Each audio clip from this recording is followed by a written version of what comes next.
This moist and decadent chocolate cake can be all yours, guys.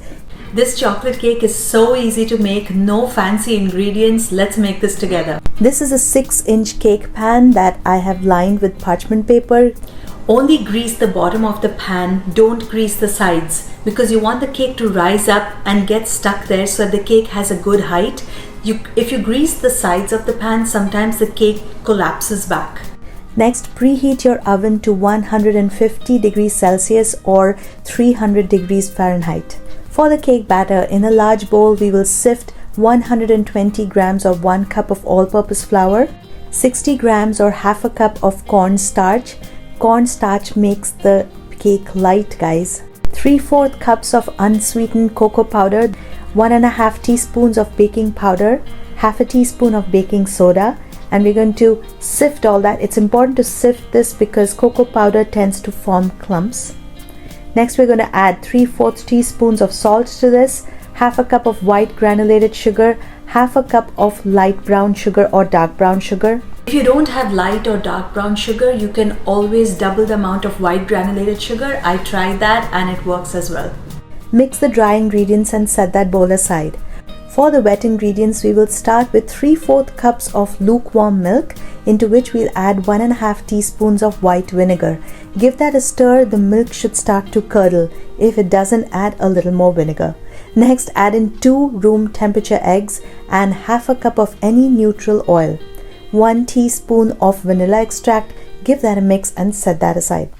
Next, we will take 3/4 cups of hot water, into we'll add 1 teaspoon of instant coffee powder. Coffee elevates the chocolatey flavor of a cake. Your cake is not going to taste of coffee, it's going to just taste more chocolatey. Now let's combine everything together. We are going to take the milk egg mixture, pour it into the dry ingredients. You can either use a hand whisk or an electric beater and just mix everything together. And next we're going to pour in our hot coffee and mix everything together. Our cake batter is ready to be poured into our cake pan. Give it a few taps and that goes into the oven. You're going to bake for 50 to 55 minutes. Let the cake bake for at least 45 minutes before you open the oven door to check if it's done. If you open the cake before 45 minutes, it could just collapse due to the difference in temperature. While the cake is baking, let's make our chocolate ganache. This is a heaping cup of chocolate morsels. Next, add in 1 tablespoon of butter and a 1/4 cup of hot whole milk. You can also use heavy cream to make the ganache even more silky smooth, but this is already so good that milk is good enough. Set that aside. Let's check on our cake. It has been baking for 50 minutes. It feels spongy and done on the surface.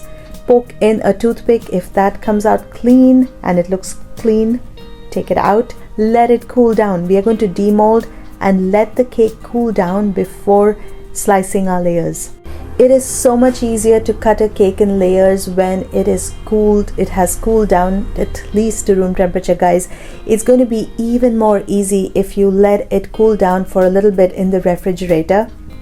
This feels cool to touch, so now I'm making little gashes on the surface of the cake with a serrated knife, and then I'm going to put a thread into those little gashes that I made and then just pull the thread in a crisscross motion. And this way, I think, is one of the easiest ways to cut a cake and get really even flat layers. See, like that. The cake is still warm. Yeah, ideally we would cool it down more before cutting through it. I have to pick up my kids from school, so I couldn't wait. Here are our beautiful moist layers of chocolate cake. It feels absolutely soft, guys. Our chocolate ganache has thickened up a little as it has cooled down to room temperature, and we're ready to spread them. If you want your cake even more chocolatey, then cut this into 3 or 4 layers and add chocolate ganache in every layer. It's going to be one of the most chocolatey cakes you've ever eaten. I like it when the chocolate ganache is still soft, so I don't really like to refrigerate the cake after the icing is done, but that tastes good too, so it's up to you. Take a look how moist your cake turned out, guys. This cake is going to be a hit in your dinner parties, I can say that for sure.